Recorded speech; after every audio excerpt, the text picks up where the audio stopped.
Assalamualaikum warahmatullahi wabarakatuh. Perkenalkan, nama saya Ziyadatul Musaufi dari program S1 PJJ Akuntansi.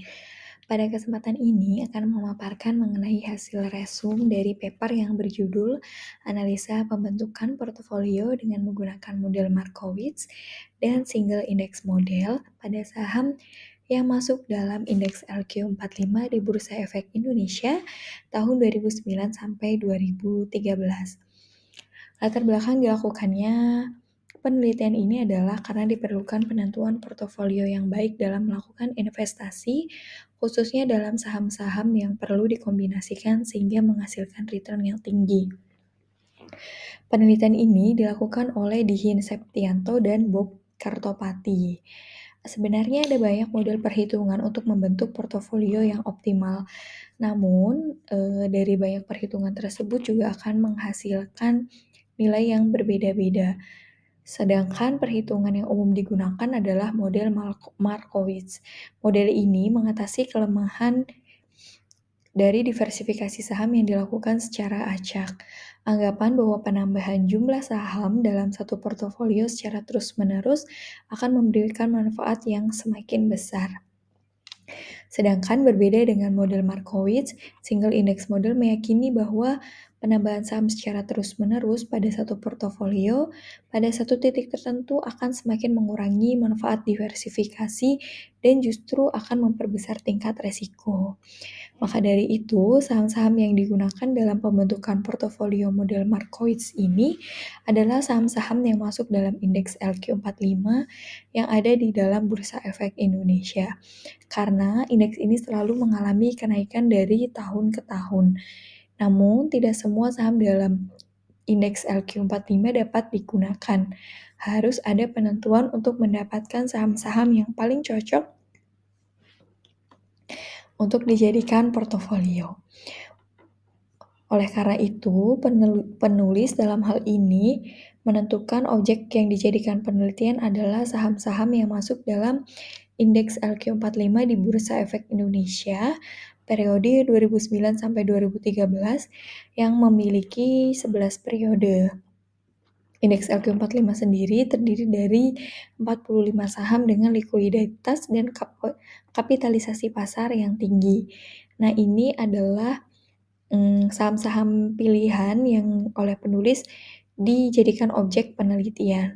Ada dari Astra Argo Lestari, Bank BCA, Bank BNI, Bank BRI, Bank Mandiri, Bank Danamon, kemudian Indofood, ada juga Indotambang Raya Megah, kemudian perusahaan perkebunan London Sumatera Utara, perusahaan gas negara, kemudian Bukit Asam, Semen Indonesia, dan United Tractor yang menghasilkan rata-rata expected return 0,020. Nah, 15 saham ini yang dijadikan penulis menjadi sampel dari penelitian yang terkait dengan penggunaan model Markowitz dan single index model. Selanjutnya, masalah penelitian yang menjadi masalah utama dalam penelitian ini adalah bagaimana membentuk portofolio saham yang optimal dan efisien. Penelitian ini juga membandingkan dua metode, yaitu model Markowitz dan single index model, mana yang lebih efisien dan memberikan return maksimal dengan risiko terkendali. Sedangkan tujuan penelitiannya sendiri yang pertama adalah menganalisis tingkat keuntungan yang diharapkan pada setiap kombinasi portofolio, menganalisis tingkat risiko dan pengembalian menggunakan single index model. Yang ketiga, menganalisis tingkat risiko dan pengembalian menggunakan model Markowitz, dan menentukan portofolio yang paling optimal dari model Markowitz dan single index model. Untuk metode penelitiannya sendiri, melibatkan pengolahan data historis saham dalam indeks LQ45 selama periode 2009 sampai 2013. Saham yang dipilih adalah saham-saham yang selalu masuk dalam indeks LQ45 selama kurun waktu tersebut 2009 sampai 2013, dan saham-saham yang dipilih memiliki jumlah periode 11, kemudian tidak pernah melakukan stock split dalam periode tersebut. Sedangkan untuk metode perhitungannya itu menggunakan dua, tadi karena memang membandingkan dua metode perhitungan. Yang pertama adalah model Markowitz, ini lebih ke diversifikasi optimal. Diversifikasi optimal di sini yaitu menggunakan strategi diversifikasi yang berusaha untuk menggabungkan antara aktiva-aktiva dalam portofolio dengan pengembalian yang memiliki korelasi positif kurang sempurna dengan tujuan untuk mengurangi resiko portofolio tanpa mengurangi pengembalian. Sedangkan single index model itu mengukur return to beta rasio. Rasio excess return to beta adalah excess return sendiri adalah selisih antara expected return suatu saham dengan return bebas resiko. Sedangkan beta mengukur sensitivitas return saham terhadap pergerakan pasar secara keseluruhan. Semakin tinggi beta, maka semakin besar risiko sistematis saham tersebut. Sedangkan ERB, excess return to beta ratio, di sini nanti yang akan digunakan untuk penentu dari saham-saham yang dapat menjadi kandidat penelitian pembagian proporsi dana, itu RB adalah rasio antara excess return suatu saham dengan betanya. Jadi rasio ini menunjukkan seberapa besar return tambahan yang bisa diperoleh per unit resiko sistematis. Dalam single index model, saham-saham dengan nilai ERB tertinggi dipilih untuk membentuk portofolio optimal. Sedangkan alat analisisnya sendiri, ini pembagian proporsi dananya. Untuk model Markowitz itu menggunakan Excel dengan fitur solver untuk menghitung proporsinya tadi. Sedangkan single index model menggunakan rumus proporsi dana.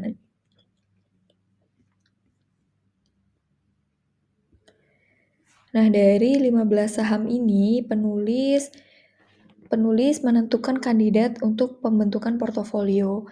Dalam model Markowitz itu menghasilkan 7 saham pilihan, sedangkan dengan single index model itu menghasilkan 11 saham pilihan.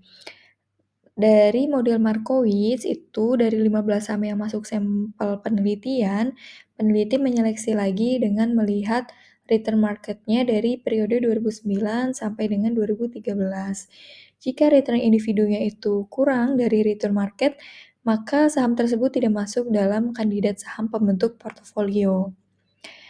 Jika returnnya lebih besar daripada return market, maka saham tersebut masuk ke dalam kandidat saham pembentuk portofolio dan didapatkan 7 saham yang returnnya itu lebih besar daripada return market.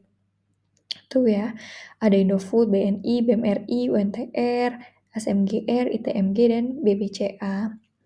Sedangkan dengan single index model itu menghasilkan 11 saham pilihan untuk masuk ke pembentukan portofolio. Ini yang masuk adalah yang ERB-nya itu lebih besar daripada cut-off point. Dan yang tidak masuk adalah jika ERB-nya itu kurang dari cut-off point.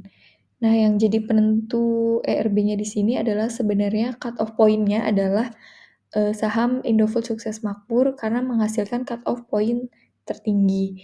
Dan dari perhitungan penentuan kriteria tersebut didapatkan 11 saham pilihan, ada Astra Argo Lestari, BBCA, BBNI, BDMN, BMRI, INDF, ITMG, LSIP, Pegas, SMGR, dan UNTR. Nah, single index model itu menghasilkan lebih banyak saham-saham pilihan dibandingkan dengan model Markowitz. Nah, jika sudah ditentukan kandidat saham untuk membentuk portofolio, penulis selanjutnya menentukan proporsi dana yang dialokasikan ke dalam saham-saham tersebut, ke dalam kandidat portofolio. Tadi, jika model Markowitz itu menggunakan Excel dengan memanfaatkan solver, sedangkan single index model itu dengan presentasi proporsi dana.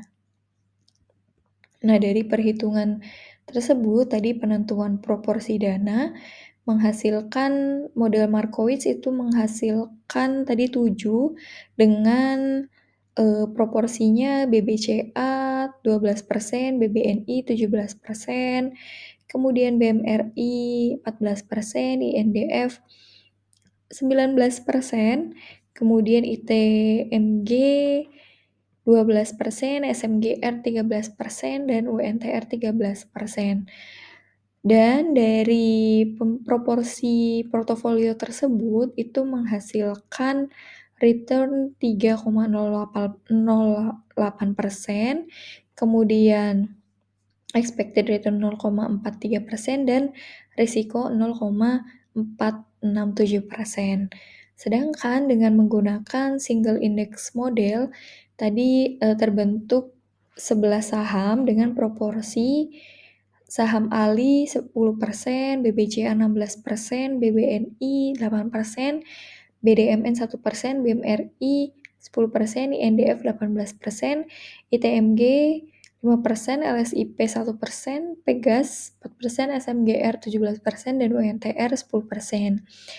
Dan return yang dihasilkan adalah 2,75, expected return 0,596%, dan risiko 0,0264%. Nah, dari perhitungan ini bisa kita lihat bahwa return itu lebih tinggi menggunakan model Markowitz. Namun risiko yang dihasilkan juga lebih besar, sedangkan dengan single index model itu menghasilkan risiko yang lebih kecil.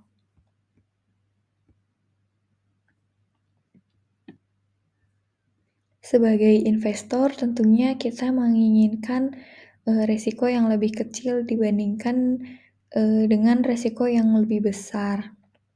Sehingga kesimpulannya di sini adalah model Markowitz itu memberikan return lebih tinggi, tetapi model ini juga memiliki resiko yang lebih besar. Sedangkan sebaliknya, single index model itu lebih efisien karena tadi expected return-nya lebih besar, namun resikonya juga lebih kecil. Nah, ini expected return-nya 0,596, sedangkan di model Markowitz 0,43. Tapi resikonya single index model 0,0264 dan Markowitz 0,467. Jadi single index model itu lebih direkomendasikan untuk pembentukan portofolio yang optimal dan efisien. Ini adalah kesimpulan yang diambil oleh penulis. Dan sarannya adalah bahwa model Markowitz dan single index model itu dapat digunakan untuk menentukan saham optimal dalam portofolio.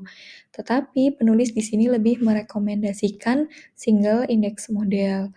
Investor juga disarankan untuk berinvestasi pada saham INDF, Indofood, BBNI, BMRI, SMGR, Semen Indonesia, kemudian Indo Tambang Raya Megah, Bank BCA, dan Astra Argo Lestari karena memiliki prospek bisnis yang baik. Kemudian, penulis juga memberikan saran bahwa untuk penelitian selanjutnya disarankan menggunakan kombinasi sektor yang memiliki prospek bagus seperti properti dan perbankan. Demikian presentasi dari saya atas hasil resum dari paper analisis pembentukan portofolio dengan model Markowitz dan single index model pada saham yang masuk dalam indeks LQ45 di Bursa Efek Indonesia periode 2009 sampai 2013. Mohon maaf apabila ada kesalahan. Terima kasih atas perhatiannya.